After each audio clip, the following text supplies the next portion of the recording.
السلام علیکم کتونکو. نن چې دی نو زمونږ چپټر اختتام ته رسېدلی دی. نن به کوو د هغې ایکسرسایز. نو راځئ چې دا ایکسرسایز شروع کړو. اعوذ بالله من الشیطان الرجیم بسم الله الرحمن الرحیم. دا چپټر 1 چې مونږ کم ختم کو د هغې ایکسرسایز دی. ټیک ټرو د کریکټ اپشن صحیح جواب چې دی نو یې په هغې باندې ټیک نشان وکړئ. which one of the following is the foot of an aquatic bird. په دې لاندې دا تاسو له د مختلف برډز دي د هغې خپې درکړل دي، مختلفې پرندې دي، مختلفو مرغو خپې دي. په دې کې وایي اکویټک برډز چې دی د اوبو مرغۍ هغه کم یوه کیدی شي. نو په دې کې د خپې نه به مونږ ته پته لګي چې په کم کې ویبي، په کم کې په منځ کې هغه پټي، نو هغه چې هغه به پکې اکویټک برډ وي. نو هغه پکې دا A نمبر چې دی په خپه کې دا ویب دی، دا پټ دی. دا نور چې دی په دې کې نشته. بیا نمبر 2 د کیټ belongs to which group. په دې کې کیټ چې دی پیشو هغه د کم ګروپ سره تعلق ساتي؟ amphibians, reptiles, birds, mammals. نو پیشو چونکې د خپل بچو له پی ورکوي نو دی په تعلق ساتي د D نمبر سره mammals. بیا د 3 a fish respires through which organ. مهی چې دی په کم زبانې ساه اخلي، مطلب د خپل بدن په کم حصه باندې چې دی نو دی ساه اخلي. کم عضو د داسې دی چې د هغه باندې دی ساه اخلي. نو هغه دی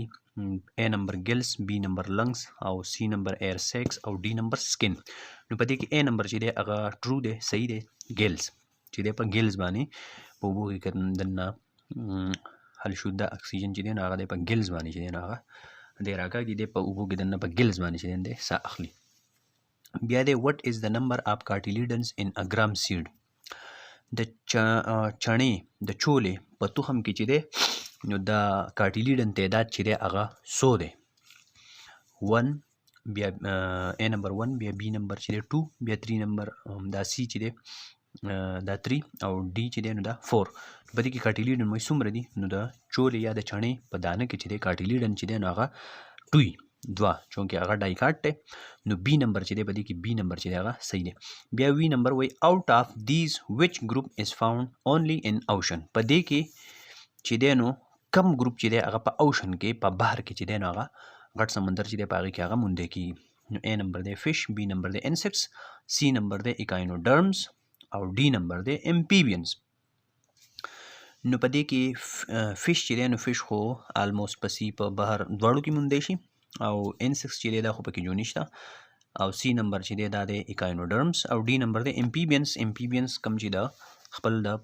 ریپروډکشن لپاره د په اوبو باندې هغوی انحصار دی، په اوچو به هم وخت تېروي، دا پکې هم نه دي، لیکن دا دی ایکاینوډرمز. C نمبر چې دی دا صحیح دی. ایکاینوډرمز کم چې انورټیبریټس دي دا په دې پیج باندې دا موږ ویل دي،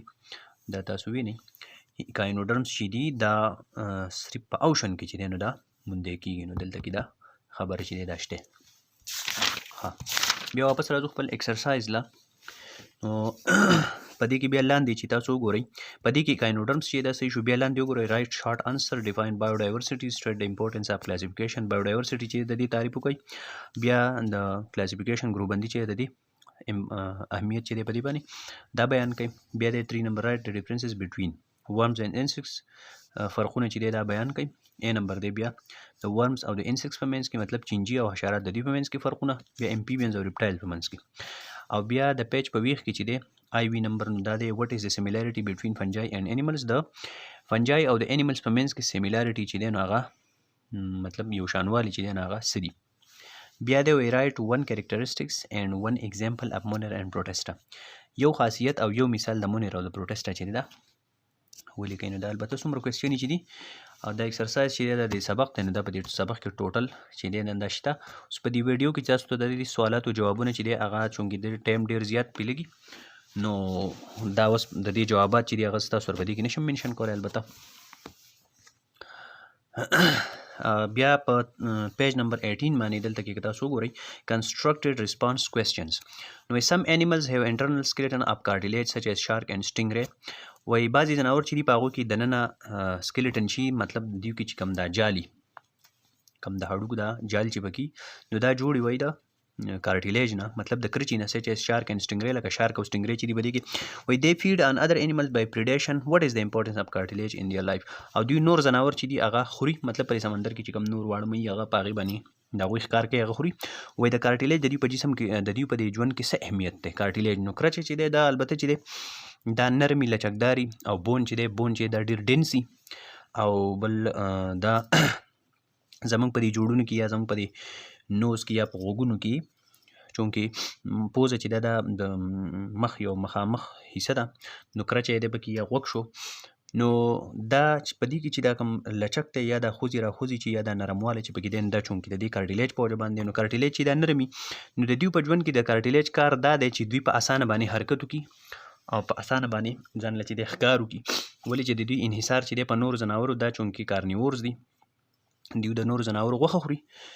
نو د دې وجې نه د without losing much energy د زیاتې انرژۍ د زیاتې توانایي د ضایع کولو نه بغیر چې دی لږه انرژي چې دی هغه ضایع کړي او په اسانه باندې حرکت وکړي مومنټ وکړي چونکې په دې په جسم کې چې دی لچکي نرموالی پکې د دې کرچو د دې کارټیلیج د دې سکیلټن په وجه باندې نو دقه د دې چې دی په د دې په ژوند کې د کارټیلیج چې دا یو کار دی دا پکې یو اهمیت دی بیا لاندې 4 نمبر انویسټیګیشن وی why the body of zebra has black and white stripes د زیبرا په جسم باندې چې دی نو دا تور او سپینې پټې چې دا ولي نو د زیبرا په جسم باندې تور سپینې پټې چې د دې متعلق خو ډیر شی دغه دي څه ځای کې بعض ځای کې ساینسدانان دا وایي چې د دوی په جسم د تور سپینې پټې چې دي نو دا کم هارس پلایز چې دي دا کنفیوز کوي چې دی باندې هغه لرنډینګ وکړي چې دی کینی او مختلف ډیزیز چې دی یو چیچلونه چې دی نو هغه دوی بچ شي او مختلف ډیزیز چې دی په دوی باندې ونه لګي او خو د دې متعلق چې کومه عامه یو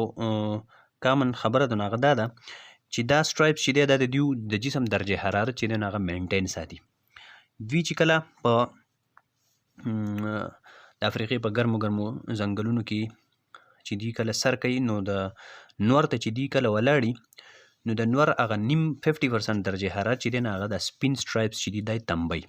دای تنبی او دا تور چې دی هغه 50% چې دی دا جذب کوي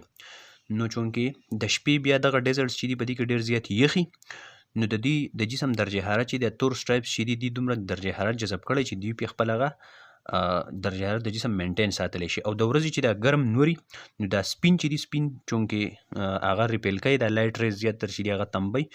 سپین او تور سټرایپ د دوی په جسم باندې د ټمپریچر د مینټین ساتلو لپاره د ورځې ډېره زیاته ګرمي او پس ډیزرټس کې خو بیا د شپې ډېر زیات یخي نو د دې ټمپریچر د مینټین ساتلو لپاره په دې باندې سپینې تورې پټې دي بله خبره دې متعلق دا هم ده چې دا دوی چې کله په دې جاړیو کې ولاړې په دې بوشیز کې ولاړ دوی سر کوي نو لاین چونکې د دوی خاص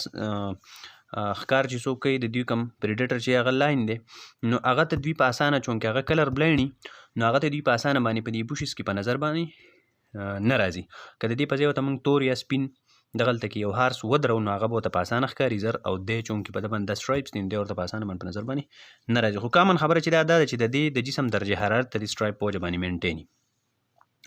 بیا نمبر 2 دی وی why the ears of elephant large د هاتي غوږونه چې دی دا ولې غټي نو کم افریقن الیفنټ چې دی د هغې غوږونه چې دی نه غټي اپ ټو 6 شپږو بوټو پورې چې دی د دې غوږونه غټېږي او د ایشین چې دی نو د دې غوږونه چې دي دا ګولي واړی او د افریقا نه چې شپږو بوټو پورې غټېږي او د دې دا نقشه چې دی د غوږونه د هم داسې لکه افریقن بر اعظم چې دی د هغې په شانتې شکل او د شپږو بوټو پورې دا اوږدېږي دا د دې لپاره دی چونکې په دې کې بلډ ویسلز دي په دې غوږونو کې د جسم کم درجه حرارت چې دی دننه جسم درجه حرارت چې دی هغه زیات د بهر ماحول په نسبت باندې په دې باندې درجه حرارت چې دی مینټین کوي او ایز ا فین چې دی د پنکې په طور باندې د یو ببوزي په طور باندې هم دی دا استعمالولی شي ځان ته چې دی نو دا وهي لکه مثال طور باندې موږ باندې آیس کیوب راوالو په دې لاس کې ونسو نو دا آیس کیوب چې دا زموږ لاس نه ښایي بلکې زموږ په لاس کې دا آیس کیوب چې دا ویلې کېږي ولې چې ټمپریچر چې دی هغه د زیات کنسنټریشن طرف نه چونکې هغه لوور کنسنټریشن طرف ته ځي نو دا آیس کیوب چې دا دی دغه مثال د غوږونو دی د غوږونو نه چې څومره هم درجه حرارت د جسم دننه درجه حرارت دی هغه د دنه چې دی نو هغه په دې بلډ ویسلز چونکې په غوږونو کې غوږونو ته ډېر زیات راغلي په چمړه کې نو د دې باندې د ټمپریچر چې دا روزي د ټمپریچر په دې وجه باندې مینټیني ایشین چې دي چونکې دا غوږونه هغو په شیډي پارس کې هغوی نو د هغو غوږونه چې هغه راونډي او واړی. بیا لاندې پیج په ویښ کې چې دی نو انویسټیګیټ about the factor responsible for the extinction of biodiversity. د biodiversity چې کوم اسباب ذمہ دار دي د biodiversity د ختمولو نو هغه انویسټیګیټ کوي. نو biodiversity چې کوم اسباب ذمہ دار دي هغه خو یو دار چې هیبیټیټ ختمېدل دي زناورو دغه چې دی ختمېدل یو ایکسټریم هانټینګ دی د حد نه سیوا ښکار دی د زناورو نو د دې سره چې دی biodiversity extend کیږي یا ایکسټریم فیشنګ شو نو د دې سره چې دی او یا کلایمیټ چینج نو دا یو 4-5 اسباب دي د دې سره چې دی نو د biodiversity extend شوې ده. بیا give an example of extinct and endangered animals د ختم شو او د endangered animals نو په هغې کې بنګال ټایګر چې دی هغه endangered دی یا انډس ډالفین چې دی هغه endangered دی. extinct شوي چې دی ډاینوسار چې دي نو دا یو دا چې دي نو دا هغه extinct شوي دي مطلب دا ختم شوي دي. بیا investigate what types of animals are most likely to be extinct. نو کم ځناور چې دی هغه مطلب په ختمېدو دي نو دغه بنګال ټایګرز او دا کم انډس ډالفین چې دي نو هغو ډېر لږ مقدار چې دی هغه پاتې دی. نور هم داسې ډېر زیات ځناور دي په دنیا کې چې هغه دغه شوي دي ایکسټینکټ کېدو ته غالبا چې دی نو هغه نږدې شوي دي. بیا په بل پیج باندې البم اف انیملز ریکوایرډ میټیریلز یو زوړ اخبار یو میګزین به پکاري ګم به پکاري د کلکول لپاره او کلر رنګینی مارکر به پکاري قینچي به پکاري او یو البم به پکاري. دا یو پروجیکټ دی. بیا به طریقې کار به داسې پروسیجر وایي کټ پکچرز اف 2 انیمل فرام ایچ اف د 5 ګروپ اف ورټیبریټ د ورټیبریټ چې کوم 5 ګروپونه دي د هغوی هر یو ګروپ په موږ 2 تصویران چې دی هغه کټ کړو. پکچرز چې دی هغه به د انټرنیټ نه هم لیدلی شي او پیسټ پکچر او په دې البم کې بیا د تصویران کلک کړو. بیا به خصوصیات چې د هر یو ځناور په دغه نقشې سره به دا موږ ولیکو. مثال په تور باندې د مهي خصوصیات فرض کړه چې د دې وزرې دي لکۍ دي صحیح ده د په جسم باندې سکیلز دي او د جسم چې دی هغه بوټ شیپ دی مطلب د کشتۍ په شکل دی. نو دا نننۍ ویډیو چې دا به سرته ورسوو ځکه چې ډېر زیات اوږدېږي. بیا به را روان خپل دویم چپټر چې دی مایکرو ارګانیزمز دا به جاري ساتو دا به وایو. بلې ویډیو پورې تاسو سپارم په الله. که دا ویډیو هم خوښیږي نو پلیز دا ویډیو لایک کوئ شیر کوئ او دا چینل ورسره ضرور سبسکرایب کوئ او د را روانې ویډیو پورې وسپارم په الله د الله په امان.